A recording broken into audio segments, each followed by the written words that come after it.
हुकूमत का आज रात पेट्रोल और डीजल की कीमतें बढ़ाने का फैसला। ज़राए के मुताबिक रात 12 बजे के बाद पेट्रोल की कीमत में 100 रुपये और डीजल की कीमत में 200 रुपये लीटर तक इजाफा मुतवक्के है। इसी पर बात करेंगे।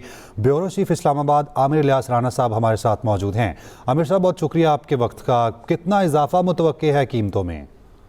जी बिल्कुल, आज जब प्राइम मिनिस्टर की सरबराही में मीटिंग हुई जिसमें चारों सूबाई वज़राए आला भी शरीक थे, फील्ड मार्शल भी मौजूद थे, और चूंकि कई मीटिंग्स हो चुकी थी और ये बार बार बात हो रही थी कि गवर्नमेंट ने चूंकि 129 अरब रुपए की सब्सिडी अब तक दी है और फेडरल गवर्नमेंट ने दी है, वो अपने बजट से दी है, तो ये नहीं मुमकिन कि जिस तरीके से गल्फ की वॉर चल रही है, पाकिस्तान कोशिश तो कर रहा है कि हर तरह से कि ये जंग रुकवाए, लेकिन पाकिस्तान के बस में तो कुछ नहीं है।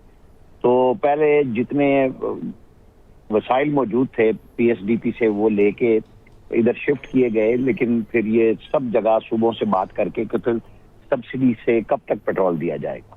तो फिर अब वो सब्सिडी इस सेंस में कि जहां पाकिस्तान पे कुछ पाबंदियां आईएमएफ की भी हैं, इस हद तक तो उन्होंने भी रोक लिया कि ठीक है आपने दे दी, लेकिन अब ये चूंकि क्राइसिस बढ़ता जा रहा है और दुनिया भर में बढ़ा है, ये पाकिस्तान भी तो कोलेक्टरल डैमेज का ही एक उसका शिकार हुआ है। आप इंडिया में देख लें कि वहां पे कितनी लंबी लंबी लाइन चल रही है। तो फिर बड़ी कई मीटिंग्स के बाद जो हमारे पास इतला आई है कि अब 11:05 पे प्रेस कॉन्फ्रेंस भी करने लगे हैं वजीर खजाना और वजीर पेट्रोलियम। तो पेट्रोल में 100 रुपए तक का इजाफा और डीजल में 200 रुपए तक का तकरीबन इजाफा मुतवक्को है।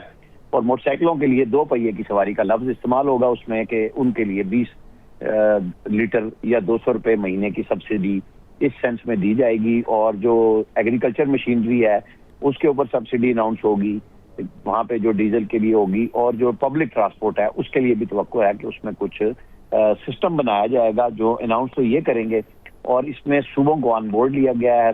और उसके बाद ये फैसला अब रात को अनाउंस करने का तय किया गया। जब हम आपको बता रहे हैं तो साथ ही सरकारी तौर पे भी आ गई है कि 11:05 पे वजीर खजाना और वजीर पेट्रोलियम प्रेस कॉन्फ्रेंस कर रहे हैं। बहुत शुक्रिया आमिर साहब आपका।